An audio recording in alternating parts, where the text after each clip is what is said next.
Hello, Chris. What are you going to say for this welcome?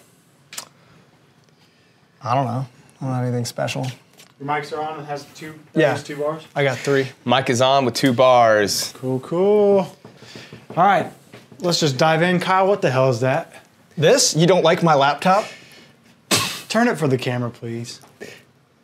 There you go.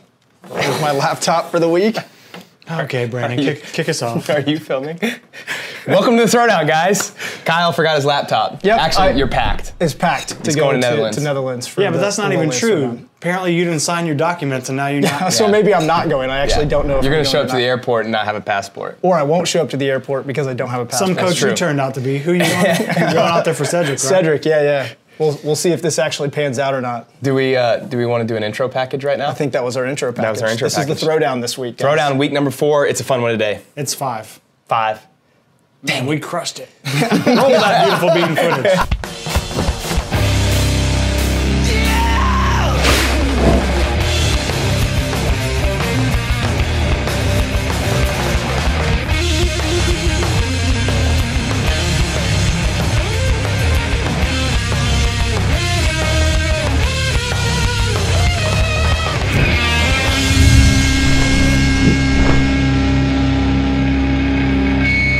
So like we just mentioned, we got people competing this week. Cedric's competing out at Lowlands. I know there's a couple other people. Yeah, one of my out there as athletes, well. Harley's out there. And then a bunch of people at the Granite Games this week. And Travis is defending his title, which is going to be nice. Travis. Reigning champion. Yep. Travis That should be an interesting. That should be an interesting. That should be an interesting.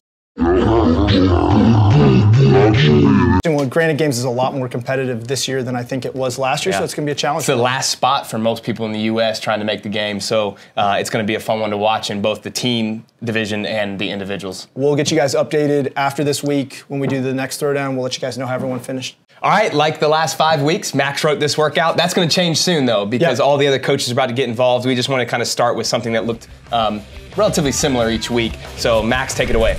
This week's workout is 2 parts. The first part is a 12-minute AMRAP. The 12-minute AMRAP starts with a complex. That complex is power clean, hang squat clean, thruster, then a push jerk. You perform that complex for 2 reps, then you do 8 chest-to-bars, then 24 double unders. You do that for a 12-minute AMRAP. Immediately following the AMRAP, you have 5 minutes to build to a max snatch. That can be power or squat. All right, Kyle, you did this workout. I did not because I'm saving myself from chest-to-bars for now. Yeah, I did this workout. It was my first real Metcon back since being sick, when you guys could hear me barely talking a couple weeks ago. It's rough. It was rough getting back into it, but overall I thought it was a fun workout to do, especially for it being the first one back, and I loved getting an opportunity to build up to a heavy snatch at the end of this. Yeah, I watched him do the snatch, and I thought he was still warming up when he hit his last weight, so you definitely could have done more. I did want to go heavier, but I've been working a little bit with Adam on some programming stuff, and he called it there. Yeah, He's like, that looked great. We're going to end it on a positive note there. It's probably the way to do it. So in the demo this week, we've got Cal and KT. They're going to, I just screwed that up because I don't know, I didn't say Cal's last name. So you want to restart that? No, I'm just going to make you look awkward in front of the whole world. It's Notori, Calorina Notori, and KT Trombetta. Okay. Yeah, we know them, Chris. But you guys may not. Yeah, I realized that after I said that. KT had to scale the workout. Her and I and her boyfriend went and swam open water in the morning, and I think her shoulders were pretty messed up because I took her through about 1,000 meters of open water. I was gonna say, before she started. So this workout, she scaled to strict pull-ups. So when you're watching the demo, she did 4 strict pull-ups instead of the 8 chest to bar. Yep. So have fun watching, guys. All right, TTT TD number 5? 5, yeah, week 5 of this. So this week our demo is going to be Katie Trombetta. She's here in town this week, just did the Rogue Invitational. Freshly crowned games athlete, Katie Trombetta. And Calorina Notori. You'll see Jeremiah in and out of the screen as he comes over to do his chest to bar pull-ups, but for the most part we're going to center on these 2 this week. Yeah, I think that the first thing that we talked about when we started this was trying to figure out if there was going to be a pacing plan. And we decided to just go out hot. Yeah. Yeah. Pretty much my MO. Oh, Jeremiah and I are almost hitting ropes. You guys are close. The turnover of these movements is just so fast. I think that we basically decided let's just take a risk and go out hot and see if we can hang on. So the first round, 46 seconds or so, and it's going to start to level out to around a minute. Would you guys have changed that approach now in hindsight? I wouldn't. I think if I was doing chest to bar instead of strict pull-ups like I did, I probably would have started out a little bit more conservative than I did. But yeah, I mean, I think it worked. Yeah. I don't think we slowed down that much. No, I think the slowest round was somewhere around 126 for yours when I was taking your splits. And I think that if you were right at 11 rounds for the whole thing, I think that it ended up being pretty sustainable even with that. Yeah, so the scale that we did here for Katie, her shoulder was a little sore and stiff from a swimming session in the morning. She did a lot of volume in the water with Kyle, but that's sort of the reason for her trip anyways, was to get here and get her some on-site coaching for the swimming. So we just changed the 8 chest to bars to 4 strict, and I think the timing worked out well. Again, finishing the second round right at the same time. So right.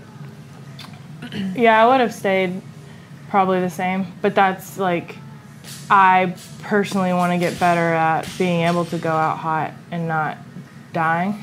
So after I looked, and we were like, probably after this round, I think I looked and it was like only 3 minutes. Now I was like, now I just gotta hang on. But like, I kind of have that. I've worked out with Jeremiah for a long time, so just having the 2 of them to do this against was like a good push, because I was like, Jeremiah expects me to fail. And we even went afterwards and talked about it. Jeremiah's just sort of hanging out in the background. Yeah, he's like, all right, I'm waiting for Calorina to crash and burn. Yeah. Right, yeah. But it was nice to also have Katie just out in front of you a little bit to force your transitions. Yeah. I think that if there's one thing that you and I continue to try and work on, it's having confidence with your transitions, especially on low rep movements like this. I mean, a light little barbell complex, 8 chest to bars, 24 double unders, like, get to that station, and when you're physically there, like when you arrive there, get to work right away. Yeah. You'll see later on in the video how Cal's transitions started to slow down a little bit, and I was trying to get on her because I think that that's one of the low-hanging fruits for qualifier type workouts that we can keep working on. You just gotta, like, especially on the barbell, because the complex has to be unbroken. Yeah. Once you pick it up, it's light enough to go unbroken, so you might as well just start. Might as well get your hands on it and start, not think about it too much. Movement-wise, it's not something I would ever fail, hopefully. Right. Yeah. Right. If you fail, something probably went pretty wrong. That's one thing that Adam and I talked about was, you know, going into the barbell complex like with confidence. Yeah. And make sure you're breathing through it, because I took like longer and longer breaks between the complexes, even though it wasn't super heavy, just because I was treating it like a complex instead of just like a set of thrusters or something like that. Yeah, which is probably a little bit closer to what it feels like in terms of the stimulus. It's basically a set of 4 thrusters for the most part. Yeah. Yeah. One of the things that I talked about with Katie afterwards, not only just the rests in between the barbell complexes, but if you watch when she picks up the bar and she's getting ready to go through her movements, the amount of tension that she creates, I felt was unnecessary for a 95-pound bar. I mean, she's just naturally the kind of athlete that she is. She's very strong and powerful. She likes to move fast. And I feel like sometimes when you're doing light barbell work like this, it's almost in your favor to actually slow down, try and make it a little bit smoother, maybe a little bit more aerobic. And I think what's going to end up happening there is the rest times in between the complexes will shorten as a result, as opposed to creating a lot of tension and then having your heart rate spike and your respiratory rate spike when you get off of it. Yeah. All right, we're at the 4:30 mark. Cal, are you starting to regret the pace? Yeah.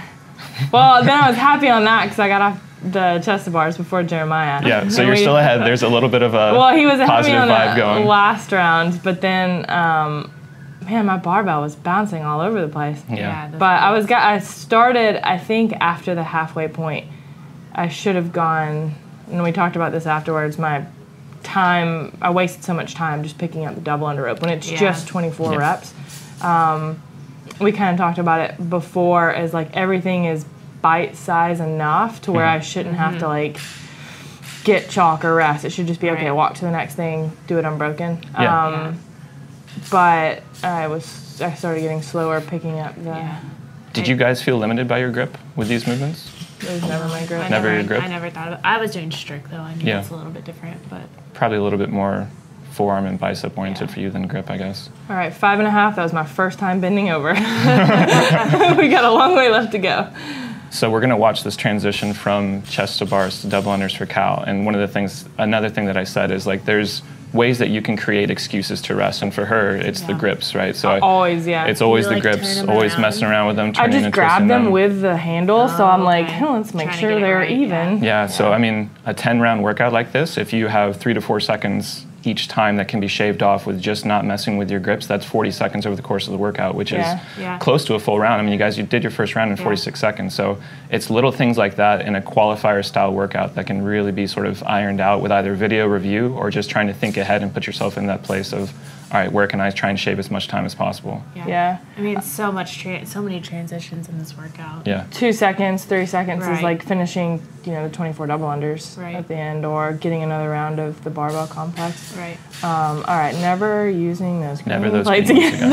I was like, stop trying to hit Jeremiah's catching the barbell every time. That's an extra rep, really. Getting closer and closer and closer. It's good hand-eye coordination to grab the barbell as it's bouncing towards him, though. Really. I was really just testing my nervous system. It was interesting to watch you guys set up next to Jeremiah, who I would say is in the sport still, even I know that he's taken a good amount of training time off, but he still moves the barbell really well. But to see like the difference between 135 pounds for guys and 95 for girls, like I feel like that ratio in the sport probably needs to get a little bit closer to make it more, I would say, standardized a little bit. Not that you guys are ever competing against each other. I just feel like it's almost a different test for you girls at this weight. Well, CrossFit's gotten to where a 20-pound wall ball is pretty standard for women now. Right. Yeah. I think 95 is the old 65, and nobody, like, if you ever use a 65 or 55 that pound barbell. That needs to be on a t-shirt. 95 is the old 65. Yeah, 95 for us on this complex is definitely different than 135 is for a guy. Yeah. I think I approached the bar like it was going to weigh like 125, and that's why I was like holding my breath and so tense the whole time. Yeah. Were you ever thinking about like where I was since I was doing strict pull-ups? I was, because I kind of count in my head. Yeah. And then, so, not at this point, but I think after you stayed, like, every time getting back to, I was really thinking about Jeremiah a lot, but after the 10-minute mark, I was like, okay, don't let her lap me. Yeah. Because I think you got back to, well, we'll see in this, but you got back to the double unders. I was really thinking about Jeremiah. Yeah. But I think that comes from, like, a history of years and years of training with him. Yeah. It's an age-old rivalry. Yeah. Rivalry, but like a love rivalry of like, I'm going to show Jeremiah that I'm good at CrossFit. You're going to have to get used to it again. He's going to be around more often. Yeah. Yep. Afterwards, I'm like, yay, I proved myself to Jeremiah. I think I could have done 5 pull-ups instead of 4 and got unbroken the whole time. Our thought was, when we're trying to come up with a scale for this, I mean, if there's somebody else who's trying to scale back home, is trying to come up with a number that was going to be comparable as Katie goes off the screen. I blew my nose. Good thing you didn't know allergies. We knew that Cal and Jeremiah would probably do the 8 unbroken every round, so we just wanted to find a number for Katie that would keep a similar turnover rate and how to make sure the set stayed unbroken. Afterwards, we can probably say that maybe 5 was doable, but... Do you turn your grips? No, they're all, I just put... So it doesn't bother you when you're double undering? I don't notice I gotta practice that. What grips do you have? Big tree grips.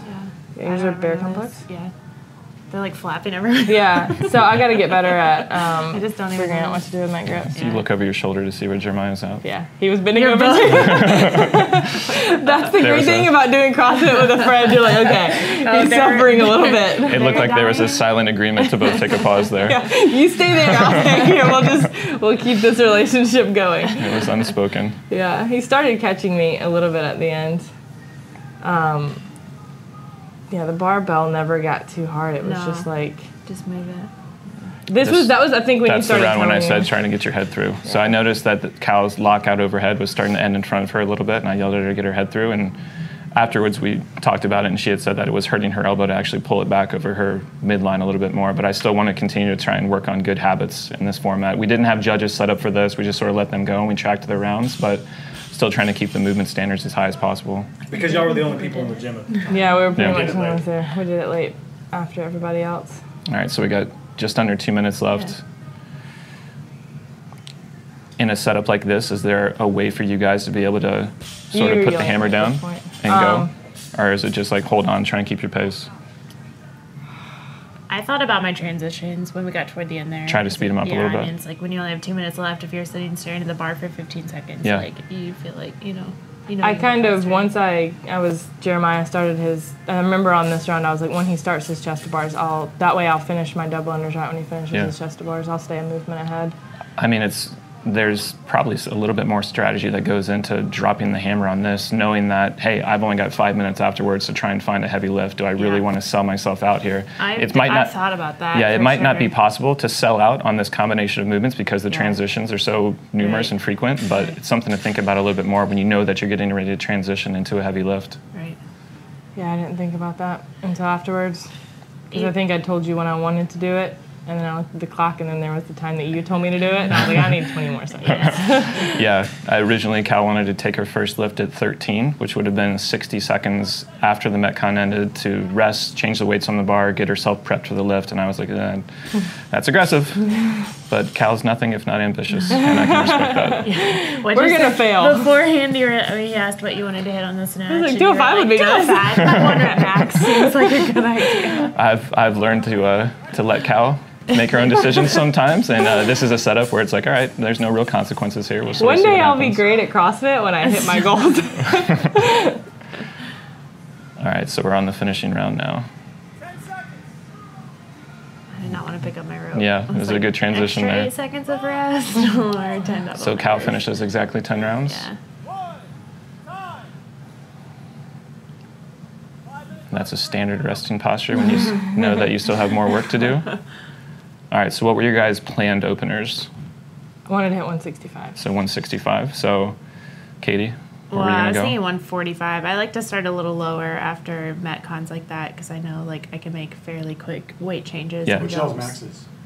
200. 205. I think that I prefer in a setup like this to have the opening attempt be lighter and to take more attempts during it. I think the first lift that you do under fatigue is basically you trying to get a feel for a new movement pattern, especially if that wasn't done inside of the workout. Right. So your grip is tired, your breathing's still up, your heart rate's up. I would almost always prefer for somebody to say, all right, here's where I was planning on starting. Let me take 10 to 20 pounds off of that, smoke it, get my confidence up, sort of groove that movement pattern a little bit more before I actually try and go for my goal number. I should have, for a split second, I was like, maybe I should just snatch 95. Just hit one, Yeah. like 1, 2, 3. Jeremiah was actually thinking about doing that, Yeah. and I wanted him to take a little bit more of a risk there. Yeah. And the other thing, I know I've watched you take a lift, miss it, and then reset inside of 15 seconds and hit it, so I figured for you, the risk wasn't as high. I mean, you did that in Iceland, I think on 2 of the maybe 3 bars. I've missed and then hit it. Inside of a 30-second window, you missed and then hit it again. So the 165, again, it's a acceptable risk, I think. I'm very slow at changing a barbell. Yeah, so Cal had originally wanted to go at 13. We're now at 13:30. I walked back to the chalk and I was like, oh, crap. Been a minute. Adam was right again. You got the hips down there a little bit. Afterwards, I think you were saying that you thought that was power. So I want to see sort of what happens with Cal's hips here. From the side, when I was watching this, it looked like they were very wobbly. She couldn't really find tension in her squat pattern. Yeah, so there was. I couldn't get back. Yeah, what I yelled at her there was to try and sit her hips back a little bit more actively, because then the stability works its way upstream into her arms and shoulders.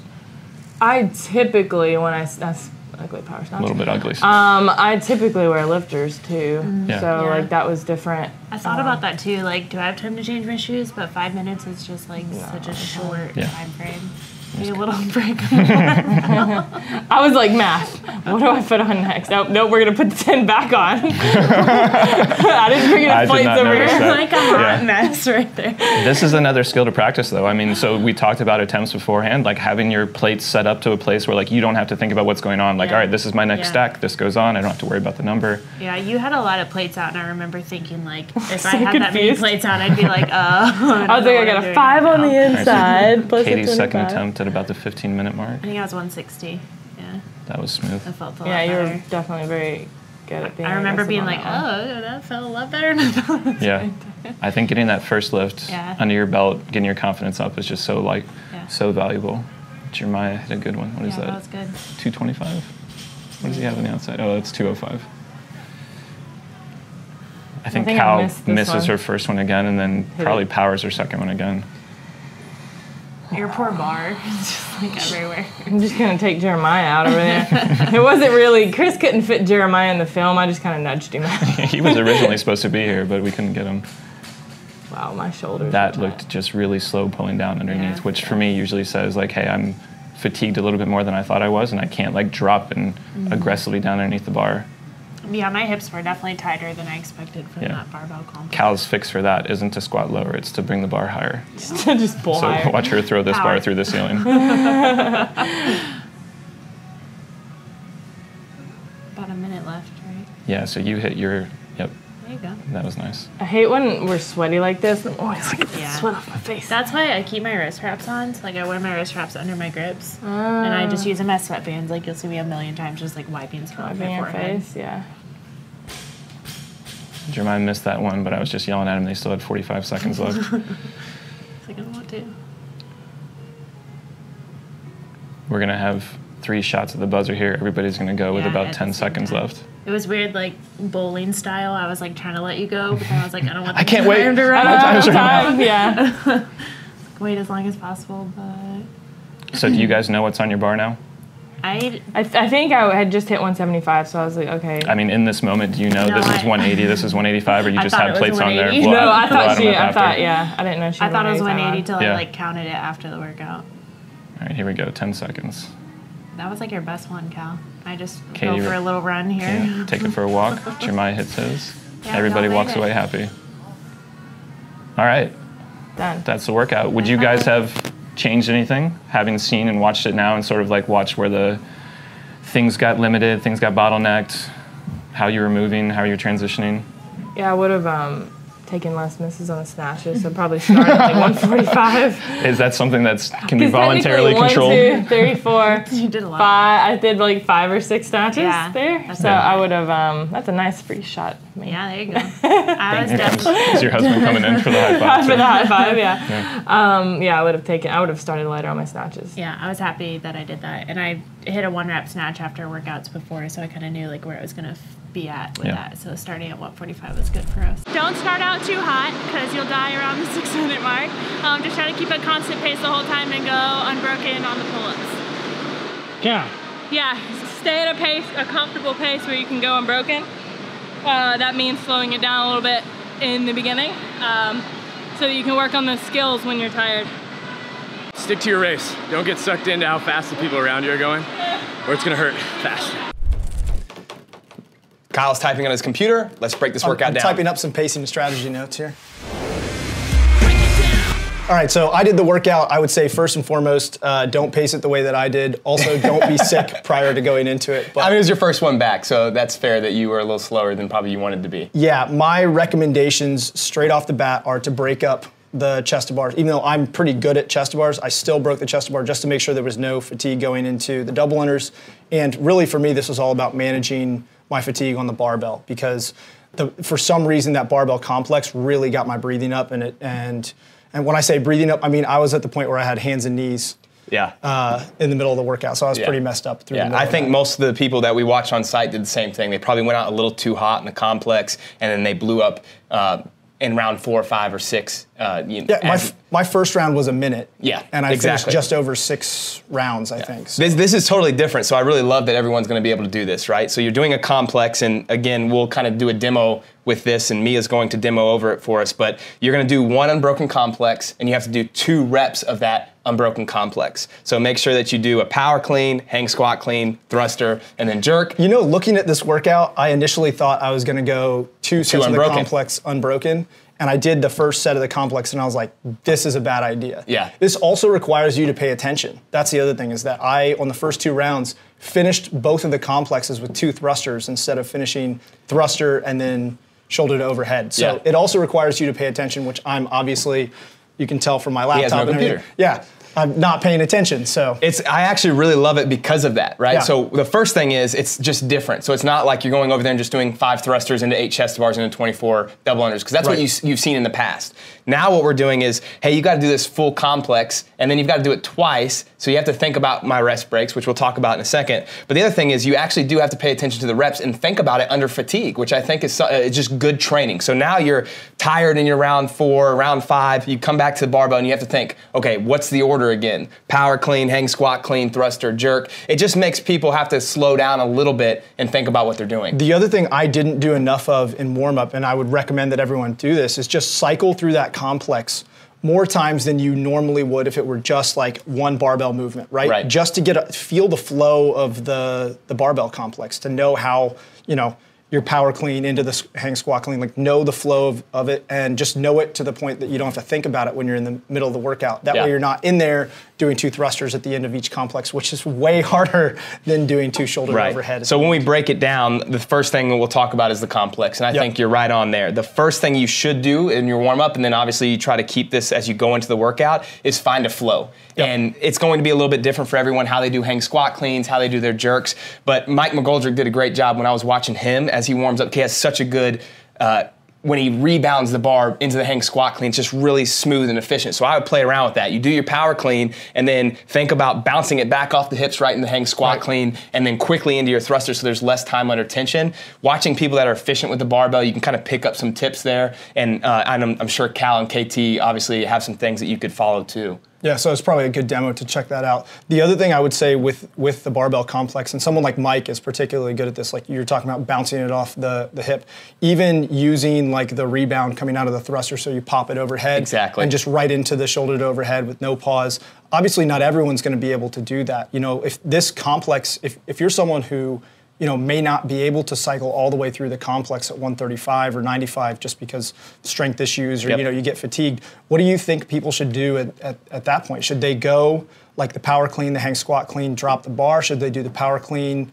This has to be unbroken, so that's going to be the challenge for most people. Then that's out the window. That's one of the things that Max made the standard. It has to be unbroken. But I would say then the idea for anybody is just setting a rest time in between the 2 complexes. So unless you're a really efficient barbell cycler, I don't think even in the first couple of rounds you should do the 2 complexes unbroken. Right? So it should just be 1 and then set a clock for yourself. So what I recommended to some of my on-site athletes was do 1 complex and then rest 5 seconds, do the second complex. And you do that for the first 2 or 3 rounds. And then based on feel, then it goes to a 7-second clock and then a 9-second clock and then an 11-second clock on the last couple of rounds based on the goals that they have. Most of my athletes that were on site told me beforehand, I said, hey, what is your goal in this workout? And some of them were like 8 rounds, 9 rounds. One said 10 rounds, which is pretty aggressive. You're going to see a couple people, but not many there. And so I said, okay, well, 8 rounds is basically like 90 seconds a round, right? So if that's the case, then you know that you can take a 7-second break every single time for the first 3 rounds, and then a 9-second break, and then an 11-second break, and you'll still stay on that clock. So that's kind of the first step, is figuring out how fast you can get back on the barbell without blowing up. And so for most people, you've got to kind of play with that in your warm-up. Some people just kind of know, like Travis doing this workout, he knows I can do a 5-second break every time and be efficient at the movement. He may not even actually set a timer for the rest break. It's more intuitive for him. Yeah. But for most of us, mine was intuitive as well. It was just a really long break. It was 20 plus seconds, for some of those rounds. So moving on in the workout, so you go from the complex, you're going into the chest to bars. I think, as usual, transition speed is going to be critical huge. Here. Yeah, I think one of the things that most people have done a much better job on site, because I'm always telling them to do this, or at least the athletes that I work with, I'm always like, hey, just get to the bar, is they're getting the bar faster. They're still not they're not resting the proper amount of time. I think people kind of panic, and then in the first couple rounds, they're not taking enough rest, and then that ends up kind of elongating later on. So bites you in the butt later on. So it's okay to slow yourself down the first couple rounds. I know it feels easy, but again, there's no such thing as the overpacing. It's just over-resting, and that happens in later rounds, not the first few rounds. So what I told most people to do, and most people can do 8 unbroken chest to bars, probably for all of the rounds, but what happens is then your transitions back to the double unders or the barbell gets longer than it should. That was my biggest concern, was taking, going through the chest to bar unbroken. I think maybe I did my first round unbroken, and I felt it immediately on the double unders. Not that I was going to have to break 24 double unders.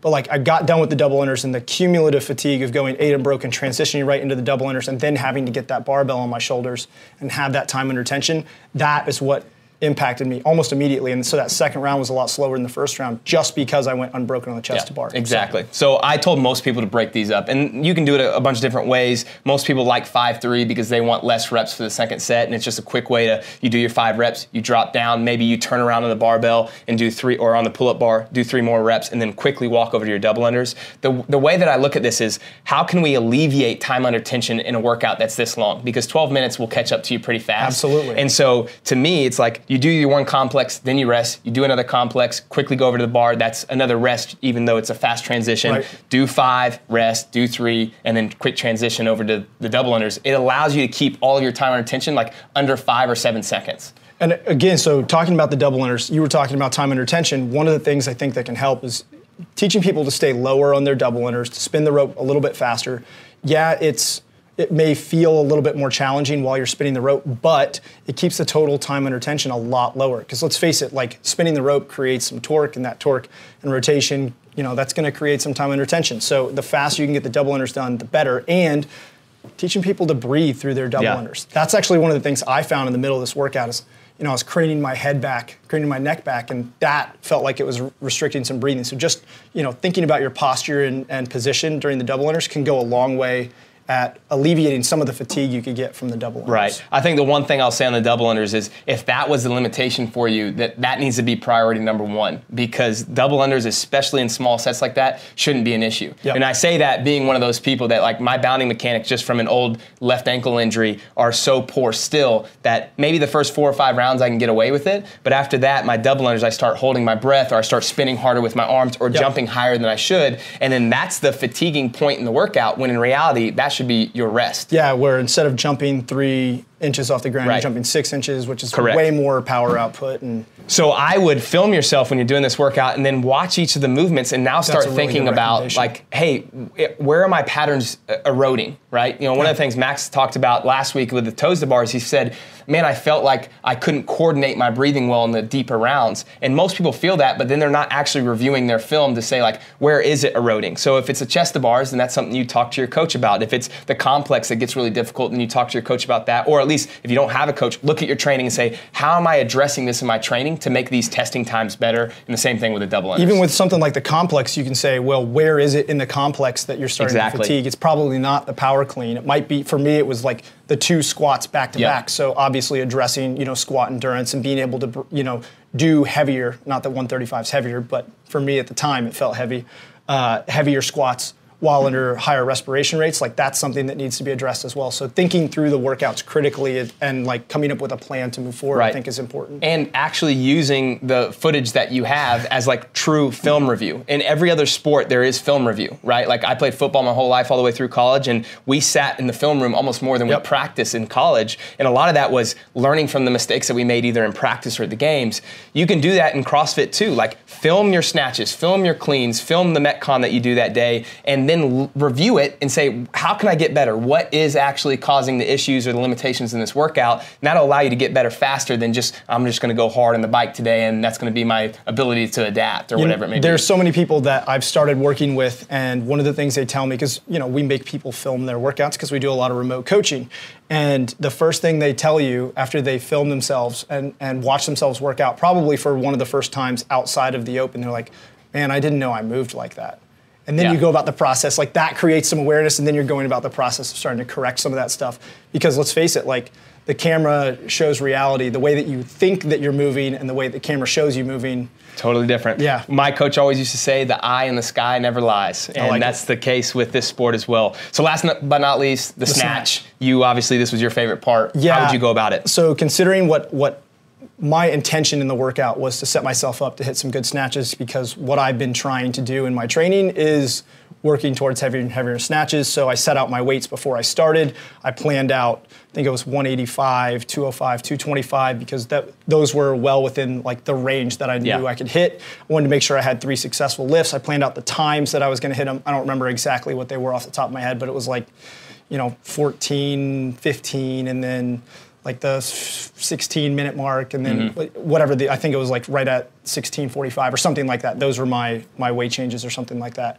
And I think having a plan like that and being able to stick to it kept me from rushing between the lifts. And then the other thing I think that's important is like pick weights before you start, so that you're not doing your first one and being like, oh, I'm gonna go by feel. I feel like in a workout like this where you're tired, that may not be the best strategy. I agree. I also paced the beginning of the workout so that I was a little bit more fresh for the back end. Not that I was fresh getting there, but for those snatches on the back end. If you're someone who's going after the Metcon, those snatches may feel a little bit worse. I felt pretty good on the snatches when I got there. The difference is that you're still using this as a training time. It's not just testing for you. So you picked weights that you knew you could hit. Absolutely. And some people are gonna be more aggressive on their third lift. You just wanted clean reps, which obviously you achieved. All your reps look great.